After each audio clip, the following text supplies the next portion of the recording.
Okay friends, வாங்க பருப்பு பாயாசம் செய்கிறதுக்கான இன்க்ரீடியன்ஸ்லாம் எடுத்து வச்சிடலாம். ஒன் பை ஒன்றா வீடியோக்குள்ளே சொல்கிறேன். தென் அடுப்பை பற்ற வச்சுட்டு வடைச்சட்டி எடுத்து வச்சுட்டு வடைச்சட்டி சூடான உடனே பாசிப்பருப்பு உள்ளே போட்டிருக்கோம். பாசிப்பருப்பு பார்த்தீங்கன்னா ஒரு 200 கிராம் எடுத்திருக்கேன். சட்டி நல்லா சூடானதுக்கப்புறம் நல்லா கொஞ்சம் வறுக்கணும். ஏன்னா வறுத்தா தான் அந்த பச்சை ஸ்மெல்லாம் போகும்னு வேறு சொன்னாங்க யூடியூப்பில் ஒரு அக்கா. ஸோ அதை பார்த்துட்டு தான் இப்போ வறுத்துக்கிட்டு இருக்கேன்.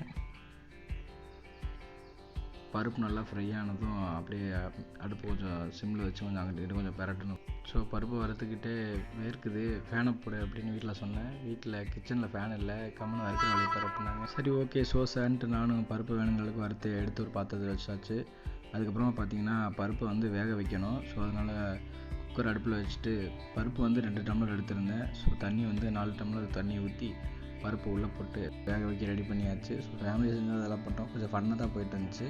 அதுக்கப்புறமா பார்த்தீங்கன்னா அடைச்சட்டி வச்சுட்டு கொஞ்சமாக நெய் ஊற்றிட்டு முந்திரி பருப்பு, அது பார்த்தீங்கன்னா கிஸ்மிஸ் நினைக்கிறேன். அடங்கப்பா, இது உலக நடிப்புடா சாமி. அதுக்கப்புறமா தேங்காய் பூ கொஞ்சம் போட்டு நல்லா வறுத்துக்கிட்டோம். நல்லா டோஸ்ட் ஆச்சு.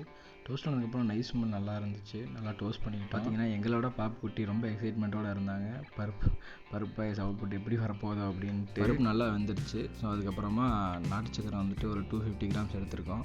ஸோ அது கூட நல்லா கட்டிலாம் நல்லா கரையிற அளவுக்கு நல்லா மிக்ஸ் பண்ணி விட்டுக்கிட்டோம். பார்த்திங்கன்னா நல்லா ஃப்ளேவராக வந்துட்டு இருந்துச்சு. நல்லா ஸ்மெல் வேறு. நான் தான் செய்யணும்னான்னு எனக்கே கொஞ்சம் நேரம் டவுட் ஆகிடுச்சு. சக்கரை நல்லா கரைஞ்சி மிங்கிள் ஆகிட்டு வந்துட்டு கொஞ்சம் நேரம் வெயிட் பண்ணிகிட்டு இருந்தோம். அப்புறம் பார்த்திங்கன்னா சக்கரை நல்லா கரைஞ்சிச்சு. அதுக்கப்புறமா பால் வந்து ஒரு 200 ml எடுத்துருந்தோம். அது கூட நல்லா மிக்ஸ் பண்ணோம்.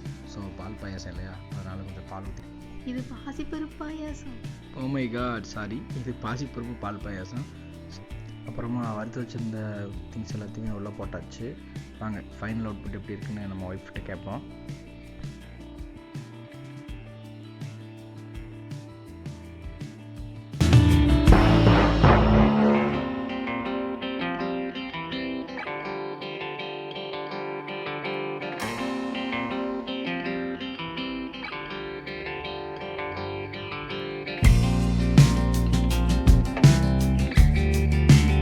Wow!